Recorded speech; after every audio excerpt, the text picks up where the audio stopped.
أعوذ بالله من الشيطان الرجيم. بسم الله الرحمن الرحيم. وإذ قال ربك للملائكة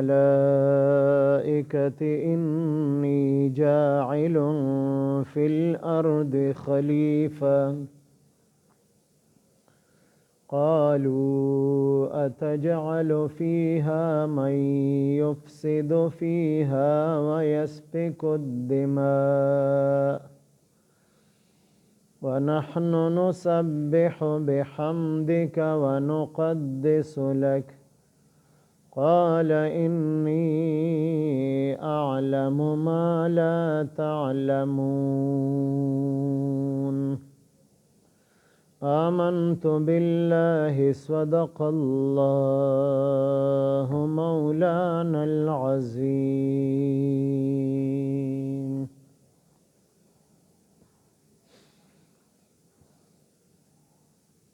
دین مخی رکوع کی اللہ پاک اغا نعمتون ذکر کړل چې اغا ظاهری نعمتون دی انسان ته په نظر باندې راځي او انسان ته محسوس کیږي چې په هغې کې د ځمکې اسمانونو پیدایش په خپله د انسان پیدایش او دغه شان نور نعمتونه الله پاک ذکر کړل چې هغه انسان ته په نظر باندې راځي. یو قسم ظاهری نعمتونه دي هغه مخکې ذکر شو او دویم قسم معنوي نعمتونه ورته ویلی شي چې هغه غیر محسوس دي. هغه انسان په سترګو باندې لیدلی نشي او انسان هغه محسوس کولی نشي، لکه علم شو چې دا صفت انسان ته په نظر باندې ناراضي نه محسوس کولی شي. دغه شان ښایسته اخلاق دا هم نعمت دی، علم هم نعمت دی، نو دا نه انسان ته ښکاري او نه محسوس کوي. چې کله د چا سره معامله راشي نو بیا د هغه د اخلاقو او د هغه د عاداتو د کردار بیا انسان ته پته ولګي، خبره علم کې راشي.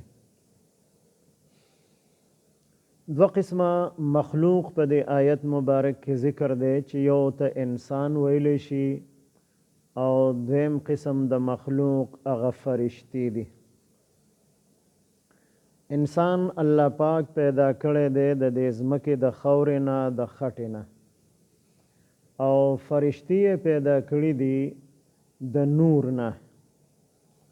یو نور چې قرآن مجید کې ذکر دی هغه د الله صفت دی، الله نور السماوات والارض. نو د الله نور هغه جدا دی، هغه د الله د ذات سره وابسته دی. او فرشتي چې د کم نور نه الله پاک پیدا کړي دي نو دا هغه نور نه دی، بلکې دا داسې نور دی چې دې ته مخلوق ویلی شي. نو د دغې نور نه الله پاک فرشتي پیدا کړي دي.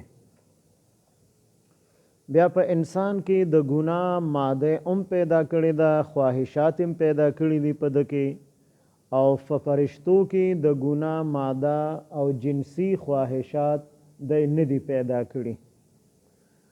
فرشتي هغې ته د اودس ضرورت نشته دی، ځکه د هغې اودس ماتیږي نه چې بار بار اودس کوي. انسان کمزوری دی، عاجز دی، دی به بار بار اودس کوي، اودس به ماتیږي، بیا به اودس کوي، محنت مشقت به برداشت کوي. انسان عبادت کوي، ستړی کیږي، فرشتو باندې تکاوټ او ستړیوالی نه راځي. انسان باندې خوب غلبه وکړي، دی اوده کیږي، فرشتي اوده کیږي نه. انسان باندې بیماری راځي، فرشتو باندې بیماری نه راځي. د انسان غم خادي ده، د فرشتو غم خادي نشته دی. د انسان روزګار دی، نوکری ده، دیاړي ده، مزدوری ده، د فرشتو دغه نشته دی. انسان ته د خوړلو څکلو ضرورت دی، فرشتو ته د دې ضرورت نشته دی. نو فرشتي شپه او ورځ د الله په عبادت کې مصروف وي. څه فرشتې د قیام په حالت کې، څه فرشتې د رکوع په حالت کې، څه فرشتې د سجدې په حالت کې، څه د قیدې په حالت کې. او 24 غنټې دا ټولې فرشتې د الله پاک عبادت کوي. لا یعصون الله ما امرهم. الله چې ورته کوم حکم کړی دی د هغې نافرماني نه کوي، ځکه د نافرمانۍ ماده پکې نشته. نو د هغې عبادت هغه په خپل ځای باندې قیمتي دی، خو چونکې انسان کې د ګناه ماده هم شته دی، جنسي خواهشات هم شته دی، نو چې دو د خپل جنسي خواهشات د په هغې باندې غالب شو، هغې مغلوبه کړل، دفع کړل، د ګناه ماده پکې شته دی، سره د هغې د ګناه نه ځان بچ وساتو، نو انسان د فرشتو نه هم په مرتبه کې اوچت دی. او دغه وجه ده چې آدم علیه السلام ته فرشتو د الله په حکم باندې سجده کړې ده. نو دې نه معلومیږي چې د انسان مقام او مرتبه هغه د فرشتو نه اوچته ده، خو په دې شرط باندې چې د سنسو د الله پاک عبادت او بندگی د خپل وس مناسب، د طاقت مناسب کوي، دته به د فرشتو د عبادت نه زیات ثواب ملاویږي. فرشتي ټوله شپه عبادت کوي، او یو مسلمان بنده د ماسخوتن مونځ جمع سره وکړو، بیا ټوله شپه خوب وکړو، بیا سحر جمع مونځ ته راپاڅېدو، جمع سره مونځ وکړو، نو د دو دا خوب هم په عبادت کې شمار کیږي. نو دا دوه مونځونه او دا منځ کې خوب دا د فرشتو د ټولې شپې د عبادت نه به د انسان ته په دې باندې اجر او ثواب زیات میلاویږي. او د انسان د پیدایش نه مخکې په دې ځمکه باندې د پیریانو دورو، شیطانان چې ورته ویلی شي، جنات ورته ویلی شي، پیریان ورته موږ وایو، د هغې زمانه تېره شوې ده. او دا د حضرت آدم علیه السلام د پیدایش نه 2000 کاله مخکې وه.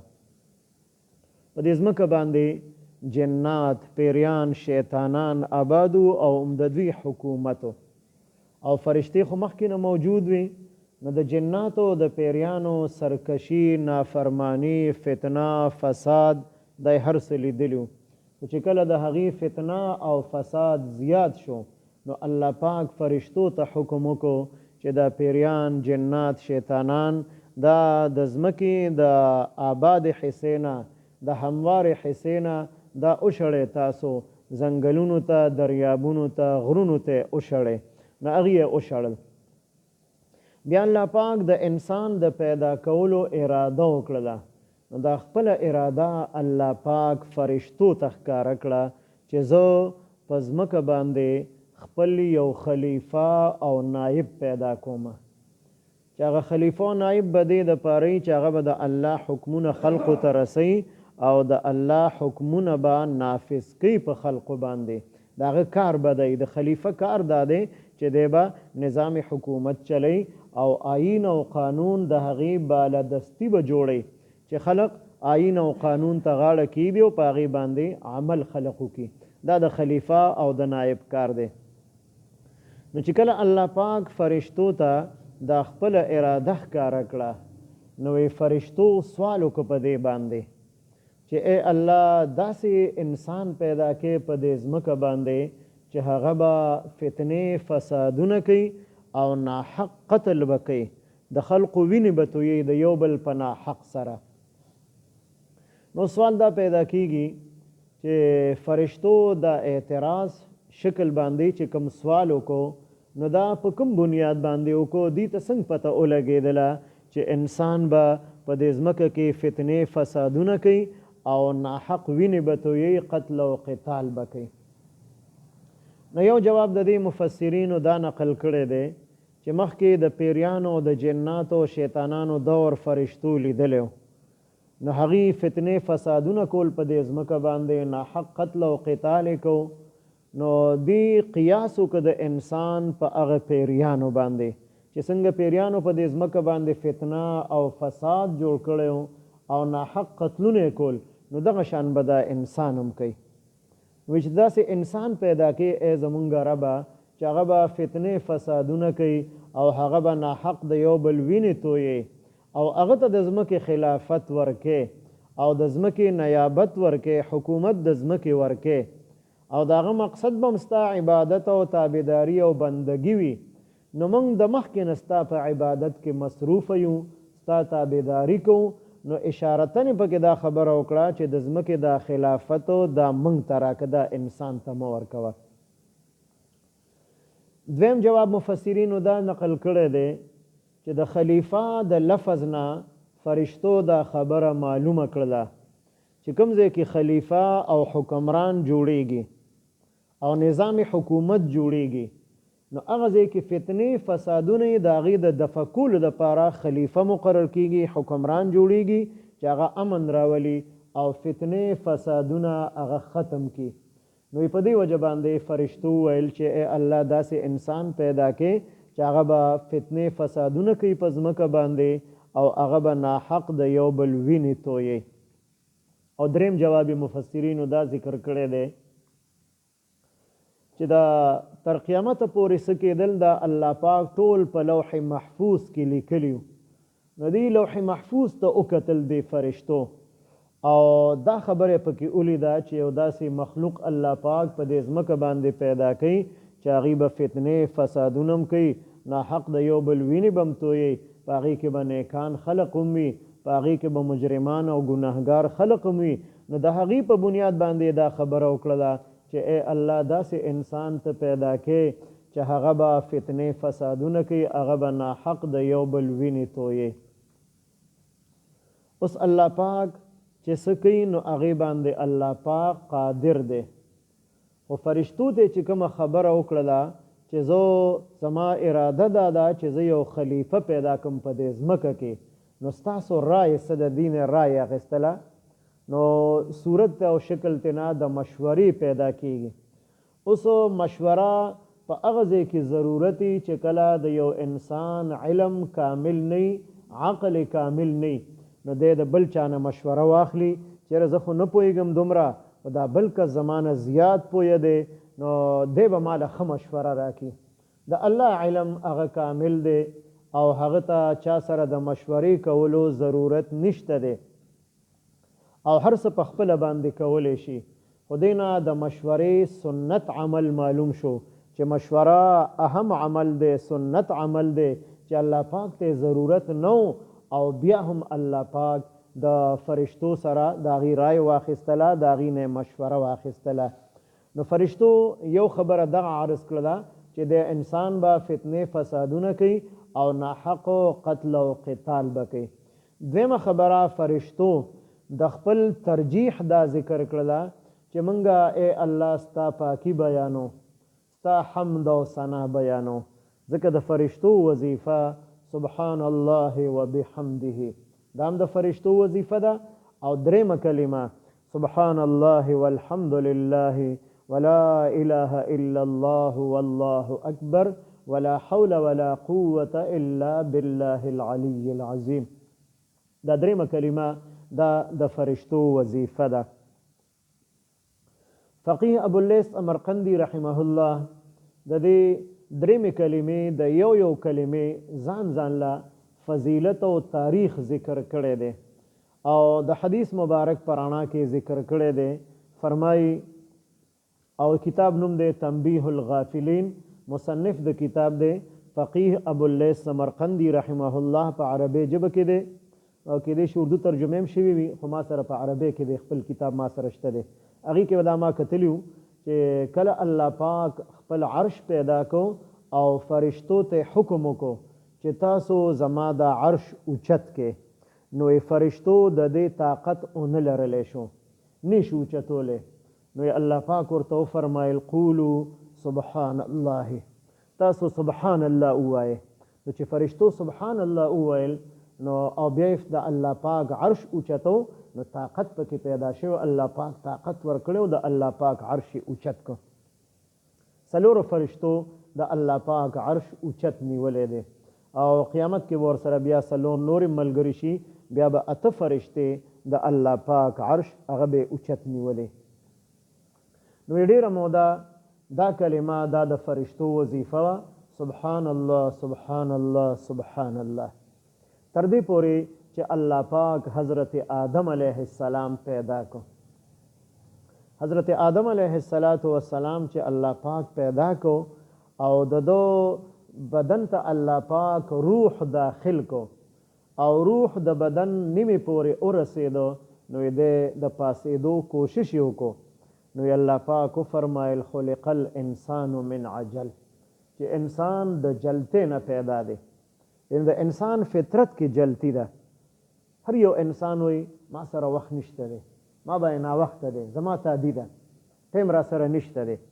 نو دا هغه فطرت دی د انسان په پیدایش کې چې حضرت آدم علیه السلام بدن مبارک ته د هغې روح پوره داخل شوی نو او هغې جلتی وکړه، د پاسېدو کوشش یې وکړ.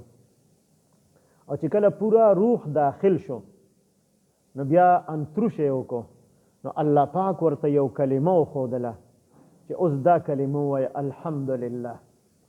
نو آدم علیه السلام په مبارکه ژبه باندې چې لومبنۍ کومه کلمه راغله هغه دا کلمه وه الحمدلله. ټول تعریفونه، ټول ثنا صفات خاص د الله پاک دپاره دي. دا لومبنۍ کلمه وه د آدم علیه السلام په ژبه باندې راغله او فرشتو دا کلمه واورېدله. نو فرشتو ویل چې یا الله موږ ته د دې کلمې اجازت وکړه چې دا موږ خپله وظیفه کې شامل کړو. الله پاک ورته اجازت ورکړه چې دا وظیفه کې. نو بیا د فرشتو وظیفه شوله سبحان الله والحمد لله.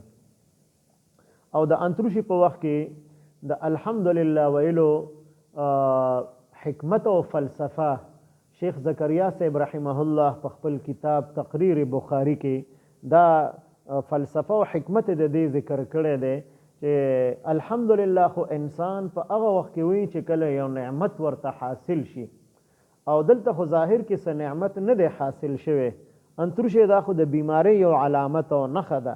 نو دې ځای کې الحمدلله حکم دی.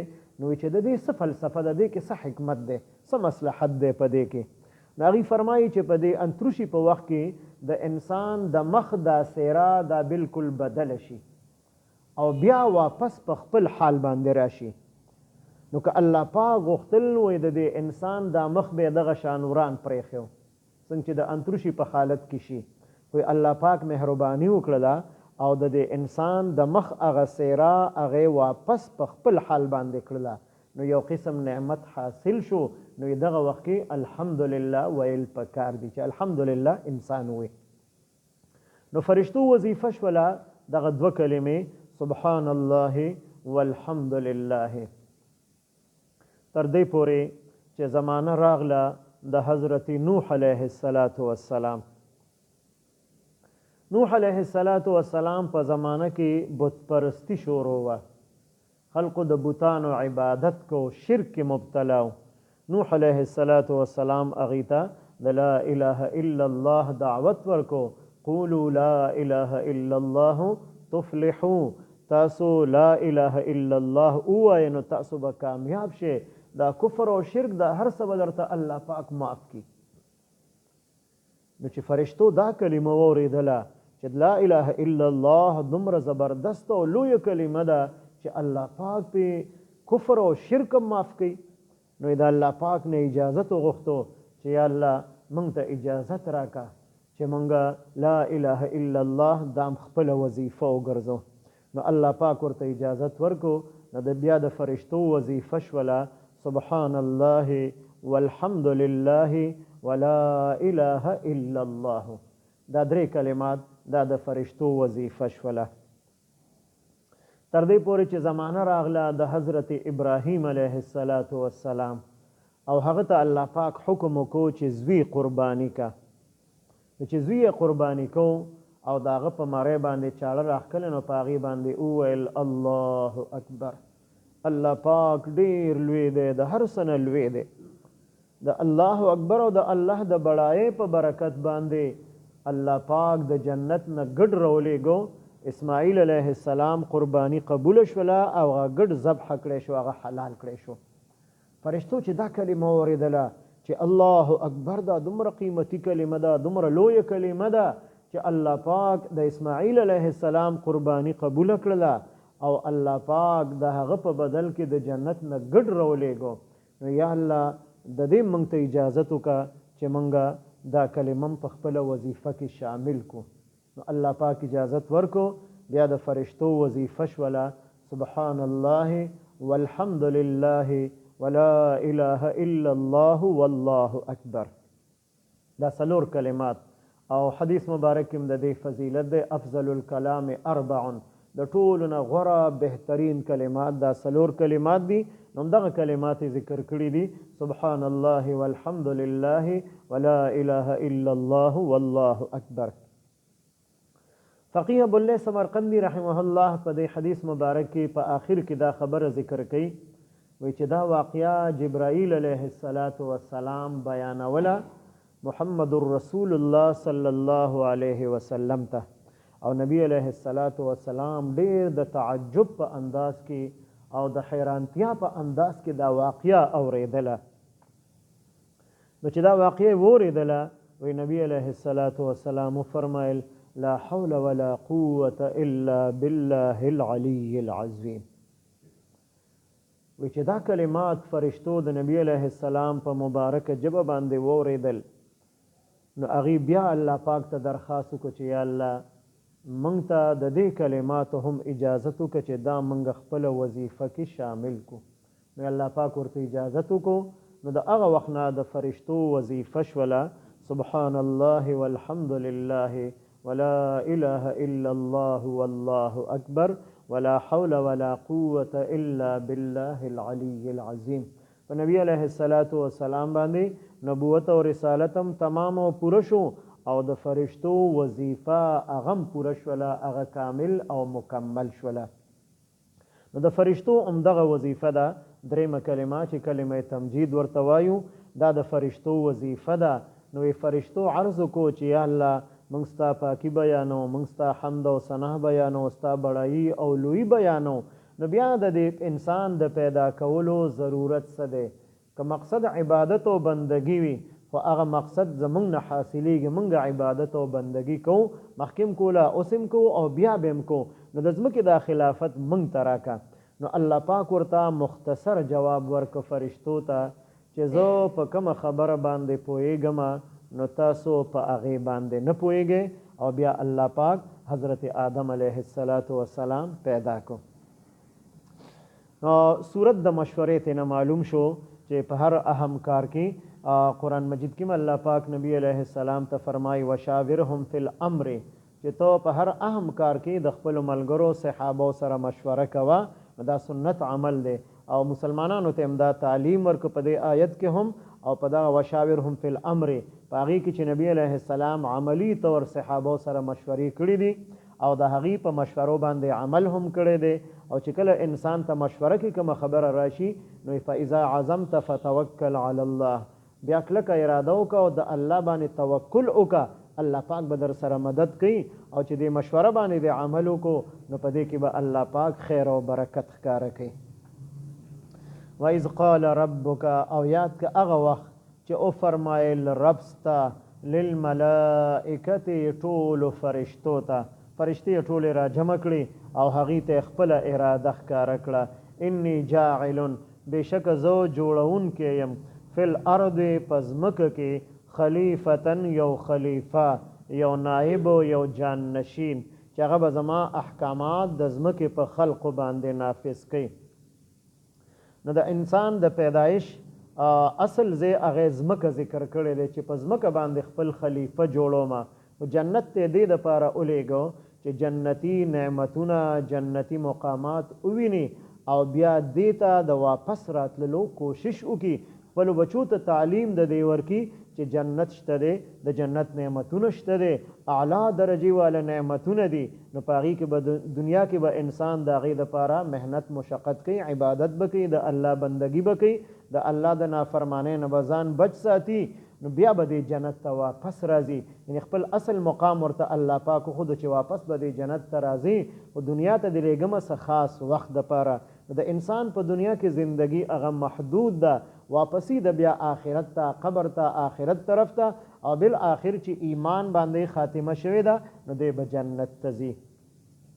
نو د جنت نه د بهر راوتلو دپاره الله پاک یو میوه یو بوټی هغه ورته بانه جوړ کو چې آدم علیه السلام بیا دا اونوي چې ای الله دې جنت نه تما ولي وباسې زه خو دې جنت کې خوشحاله یم نو داسې عمل ته نه الله پاک صادر او ښکاره کو چې آدم علیه السلام بیا دا نشي ویلی چې ای الله د جنت نه مې ولي وباسې او ځمکې ته مې ولې لیږې نو الله پاک د هغې دپاره اسباب برابر کړل قالو فرشتو وویل اتجعل فیها آیا تو جوړې په دې ځمکه کې من هغه څوک یفسد فیها چې هغه به فساد کوي په دې ځمکه کې ویسفک الدماء او تویوي به وینې د یو بل په ناحقه باندې فتنې فسادونه به هم کوي او قتل او قتال به هم کوي یو بل به ناحق قتل کوي د یو بل وینې به تویي دی قیاس وکړو په پیریانو او په شیطانانو باندې چې هغوی د هر څه کړي نو کېدای شي چې انسان هم هغه شانتي وي یا د خلیفه د لفظ نه معلومه کړله چې د خلیفه ضرورت هغه ځای کې راځي د حکمران چې کوم ځای کې فتنې فسادونه او جنت کې فتنې فسادونه نشته دی نو هلته نه تاڼه شته دی او نه عدالتونه شته دی او نه پکې بل څوک د چا حکومت شته دی سوا د الله پاک د ذات نه ونحنو او منګه نسبحو منګه پاکي بیانو تسبیح وایو بحمدک سرا د حمد او ثنا ستا صفت بیانو ستا پاکي بیانو ونقدس لک او لوی او بزرګي بیانو ستا د پاکي اقرار کوم قال الله پاک ورته فرمایل انی اعلم بشک زه ښه پوهېږم ما په هغه څیز باندې لا تعلمون چې تاسو پې نه پوهېږئ نو بیا وروستو فرشتو ته معلومه شوه چې الله پاک کومه خبره کړې وه نو هغه بالکل حق او سچ وه او د الله پاک ټولې خبرې حق او سچ دي خو فرشتو ته علم نو چې انسان الله پاک پیدا کوي نو په دې کې څه حکمت دی په دې کې څه مصلحت دی په دې کې څه فلسفه ده که صرف عبادت مقصد وي نو عبادت وي منګه کوو خو د انسان د پیدایش مقصد هغه د ځمکې خلافت او په ځمکه باندې د الله پاک حکمونه نافذ کول دا د انسان مقصد هغه ته الله پاک علم ورکړو چې هغه علم یو ډېر لوی نعمت دی هغه علم الله پاک هغه فرشتو ته ورکړو خو فرشتو هغه علم نو حاصل کړي هغه نو زده کړي او آدم علیه السلام زده کو چې کله دوانو موازنه مقابله وکړله نو آدم علیه السلام په هغه علم هغه ټیسټ او امتحان پاس کو او فرشتي د هغې نه عاجزه پاتې شوې نو فرشتو ومنله چې واقعي الله پاک کوم انسان پیدا کړی دی دا زموږ نه په درجه کې اوچت دی نو بیا ورته فرشتو د الله په حکم باندې سجده وکړله وإذ قال ربک او یاد که هغه وخت چې وفرمایل رب ستا للملائکة ټولو فرشتو ته انی جاعل بشک زه جوړونکی یم فی الارض په ځمکه کې خلیفتن یو خلیفه نائب قالو ټولو فرشتو وویل اتجعل فیها آیا ته جوړې په دې ځمکه کې من یفسد فیها هغه څوک چې فساد به کوي په دې ځمکه کې ویسفک الدماء او تویوي به وینې د یو بل په ناحقه باندې ونحنو نسبحو او منګه پاکي بیانو بحمدک سره د ثنا صفات ستا ونقدس لک او ستا بزرګي بیانو قال الله پاک ورته فرمایل انی اعلم بشک زه ښه پوهېږم ما لا تعلمون په هغه څه باندې چې تاسو پې نه پوهېږئ اللهم صل على سيدنا محمد وعلى آل سيدنا ومولانا محمد وبارك وسلم رب اجعلني مقيم الصلاة ومن ذريتي ربنا وتقبل دعاء ربنا اغفر لي ولوالدي وللمؤمنين يوم يقوم الحساب ربنا اغفر لنا ولإخواننا الذين سبقونا بالإيمان ولا تجعل في قلوبنا غلا للذين آمنوا ربنا إنك رؤوف رحيم ربنا هب لنا من أزواجنا وذرياتنا قرة أعين واجعلنا للمتقين إماما وصلى الله تعالى على خير خلقه محمد وعلى آله وأصحابه أجمعين آمين برحمته.